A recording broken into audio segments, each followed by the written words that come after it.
بسم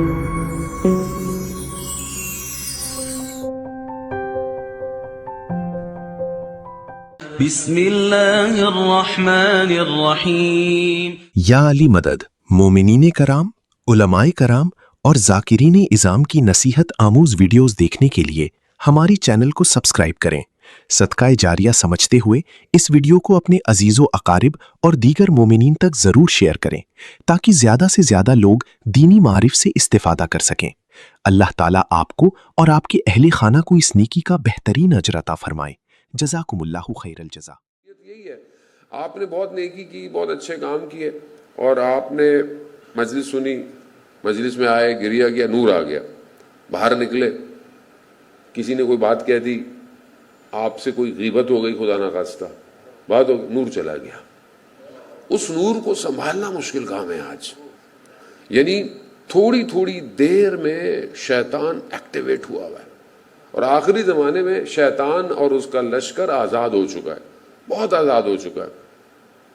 انسان اپنی تنہائی اور خلوت میں بھی بچ نہیں سکتا۔ ذہن اتنا ڈیزائن کیا جا رہا ہے کہ انسان خدا کی طرف متوجہ ہی نہ ہو، اور یہی سب سے مشکل کام ہے کہ انسان آج کل کے دور کے اندر اپنے آپ کو متمرکز کر سکے۔ کربلا جو ہے وہ اس پورے ہول سچویشن میں، یہ دنیا کی سچویشن میں آپ دیکھیں کہ جہاں ظلمات ہیں، اندھیرے ہیں، گمراہی ہے، کربلا ایک ایسا فیکٹر ہے کہ اس پوری دنیا میں سے جہالت کو ختم کر دیتا ہے۔ اگر یہ در حسین نہ ہو تو انسان آج کے اس دور میں اس ہدایت کی طرف بڑھ نہیں سکتا۔ دنیا جتنا آپ کو آلودہ کر دے، مگر امام حسین ایک آنسو کے قطرے سے آپ کو پاک کر دیتے ہیں۔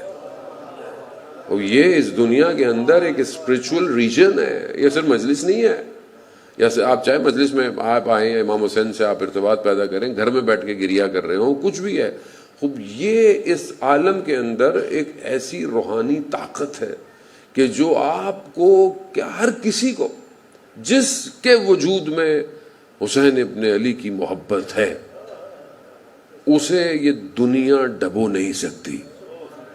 کیوں؟ یا ان الحسین مصباح الہدی والسفینۃ النجات، نجات کی کشتی ہے۔ نجات یہی ہے نا کہ انسان ڈوب رہا ہو، بچا لے کوئی، سوار کر لے کوئی۔ خوب آپ امام حسین کی محبت میں آتے ہیں، آپ امام حسین کے لیے سوار کرتے ہیں۔ نہ امام حسین آپ سے فرقہ پوچھتے ہیں، نہ آپ سے مسلک پوچھتے ہیں، نہ آپ سے پوچھتے ہیں نمازیں کتنی پڑھی، روزے کتنے رکھے، کچھ نہیں پوچھتے آپ سے، کہتے ہیں آ جاؤ بس۔ خوب یہ رابطہ مہم ہے۔ ایک عالم دین زمینی راستوں سے، ایلام سے ہوتے ہوئے عراق کہتے ہیں زیارت پہ جا رہا تھا میں، تو اچانک سے میں نکلا تو میں نے دیکھا کہ رستے میں ایک چرواہا تھا اور بہت بدن اس کا مضبوط تھا، تو میں گھبرا گیا کہ کہیں پتہ نہیں مجھے کوئی تکلیف نہ دے، لیکن ایسے ہی اس نے مجھ سے پوچھ لیا کہاں جا رہے ہو؟ تو میں نے ڈر ڈر کے بولا کہ بھائی میں زیارت پہ جا رہا ہوں کربلا۔ تو اس نے مجھے کیا کرنے جا رہے ہو؟ تو میں نے کہا ابھی چرواہا ہے، بھیڑ بکریاں چراتا ہے، اس کو میں کیا فلسفہ زیارت بتاؤں؟ تو میں نے کہا میں سلام کرنے جا رہا ہوں۔ تو اچانک سے اس نے جواب دیا، یعنی پوچھا بلکہ سلام کرتے ہو تو جواب ملتا ہے؟ سلام کرتے ہو، سلام کرنے جا رہے ہو تو جواب ملتا ہے؟ کہا میں اچانک سے خاموش ہو گیا، میں نے کہا یہ عام آدمی نہیں لگتا یہ۔ تو میں نے اس سے پوچھ لیا تم سلام کرتے ہو جواب آتا ہے؟ کہتا ہے میں سلام ہی نہیں کرتا اگر جواب نہ آئے۔ تو میں نے ایسے کہہ دیا کہ بھائی سلام کرو۔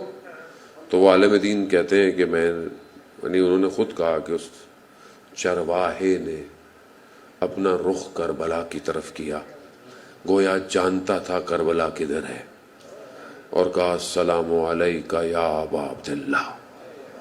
قسم کھاتے ہوئے عالم کہتے ہیں کہ میں نے دیکھا کہ پورے پہاڑوں اور وادیوں سے مجھے جواب سنائی دیا، جواب سنائی دیا۔ یعنی رابطہ تو پھر یہی ہے نا، رابطہ اسی کو کہتے ہیں۔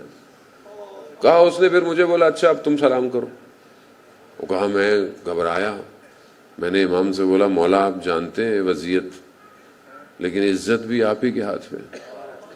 تو کہا میں نے بھی سلام کیا اور جواب آیا مگر ویسا نہیں آیا جیسا اس کا آیا تھا. خوب یہ رابطہ مہم ہے. یہ ماہ محرم کے ایام جو ہیں، بہرحال محرم سفر، یہ اس رابطے کو کریٹ کرنا یہ اپورچونٹی ہے، اس کو مس نہیں کیا کریں. بہرحال مجلس ہو، جہاں ہو، جس طرح ہو، بہرحال نہیں آ سکتے تو آن لائن ہے، آپ اپنی ایکٹیویٹیز کو اسی میں انوالو کریں. امام حسین کے بارے میں پڑھنے کے لیے کربلا کو پڑھیں، کتابوں کو پڑھیں، علماء نے کتابیں لکھی ہیں، زحمت کی ہیں، اس کو پڑھنے کی کوشش کریں.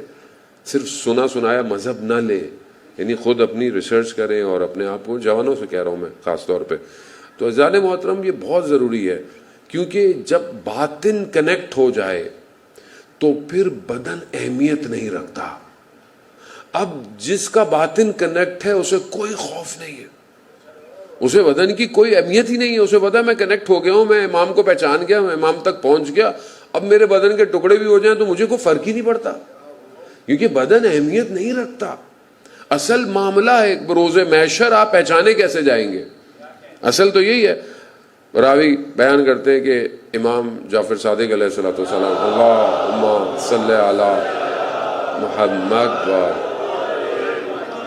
امام کا خادم امام کے پاس آیا، کہنے لگا کہ میرے پاس ایک خراسان کا شخص آیا ہے اور مجھے کہتا ہے کہ میرے پاس وہاں باغ ہیں، گھر ہیں، سب کچھ ہے، تو وہ میں سب تمہیں دینے کو تیار ہوں، یہ جو تم مولا کی نوکری کرتے ہو یہ مجھے دے دو.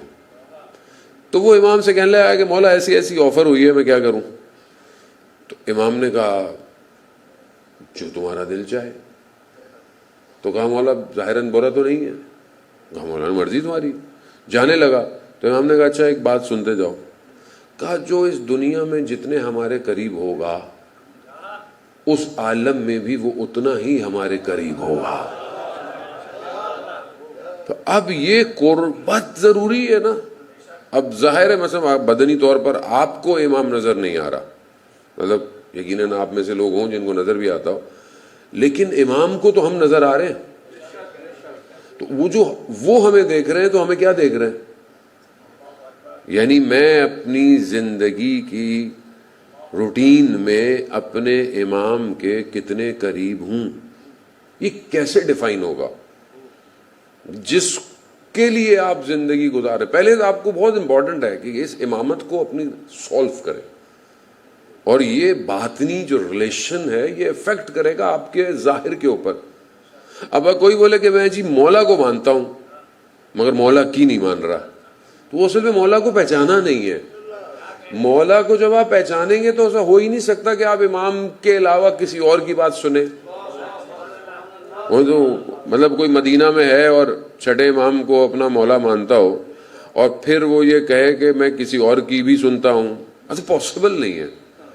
امام کو سمجھنا بہت ضروری ہے. امامت کسی فرقے کا ڈیزگنیشن نہیں ہے، کسی ایک فرقے کی بات نہیں ہے کہ یہ جو امام، خاص طور پہ 12 امام جو ہیں، امام تو اور بھی بہت سارے ہیں، دوسرے مذہب کے لوگوں کے بھی امام ہیں، لیکن امام تو مسجد کا بھی ہوتا ہے، وہ بھی امام کہلاتا ہے. لیکن میری مراد اسنا عشری 12 معصوم سے ہے، جس کے لیے قرآن ارشاد فرما رہا ہے کہ اطیعوا اللہ اطیعوا رسول و اولو الامر منکم. اللہ کی اطاعت کرو، جیسے اللہ کی اطاعت ہے ویسے ہی رسول کی اطاعت ہے، اور جیسے رسول کی اطاعت ہے ویسے ہی اولو الامر کی اطاعت ہے. تو اب اس کا مطلب تو یہ ہے کہ یہ سب اللہ، رسول، اولو الامر، یعنی ڈسینڈنگ آرڈر ہے نا، اوپر سے کمانڈ اوپر ہے، پھر نیچے ہے. اب یہاں میں نے اولو الامر کی اطاعت کی، گویا میں نے رسول کی اطاعت کی، رسول کی اطاعت کی، گویا میں نے اللہ کی اطاعت. اب اللہ ایسے اولو الامر کی اطاعت کا حکم نہیں دے گا جو غیر معصوم ہو. اس کی لاجیکل ریزن ہے، یعنی لاجیکل ریزن ہے، نہ کتاب سے نہ حدیثوں سے. لاجیکل کیا ہے؟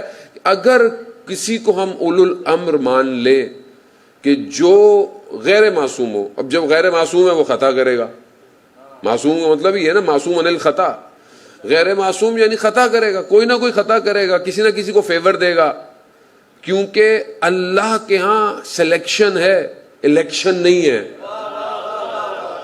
سلیکٹ کر رہا ہے وہ، جو اس کو سلیکٹ کر رہا ہے بس سلیکٹ ہے، وہاں الیکشن نہیں ہے.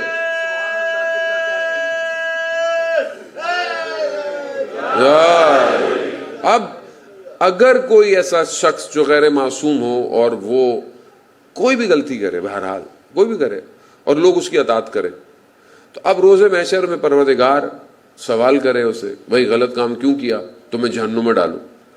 بندہ کہے گا پروردگار تو نے تو کہا تھا اطاعت کر. تو کیا وہ عادل خدا کسی ایسے کی اطاعت کے بعد جہنم میں ڈالے گا؟ مشکل، میں آپ کو بتاؤں، بہرحال میرا موضوع کچھ اور تھا، میں کہیں اور چلا گیا. مشکل توحید کی ہے. دوسروں کے ہاں خدا عادل نہیں ہے. میں بہت آرام سے اور بہت پیار سے یہ بات کہہ رہا ہوں. جو اصول دین ہے، توحید، عدالت، پھر نبوت ہے. یعنی عدالت ضروری ہے. جس کے ہاں خدا کرسی میں بیٹھا ہو، جس کے ہاں خدا کچھ بھی کر لے، خدا قادر ہے لیکن خدا اپنے نظام سے باہر تھوڑی جائے گا. خدا تھوڑی نظام سے باہر جائے گا. نظام بنایا ہے اس نے، وہ نظام کے باہر نہیں جائے گا. وہ منظم ہے، وہ خود ناظم ہے. وہ کیسے ہو سکتا ہے کہ نہیں اللہ کی مرضی ہے، اللہ کچھ بھی کرے گا؟ اللہ کیسے کچھ کرے گا؟ 1,24,000 کو کس لیے بھیجا تھا؟ وہ خود کر لیتا انسان پھر اگر. یعنی آپ اپنی کوتاہیوں کو چھپانے کے لیے خدا کی عدالت کو بھی کنارے پہ کرتے ہیں. ایسی ہے نا، آپ کسی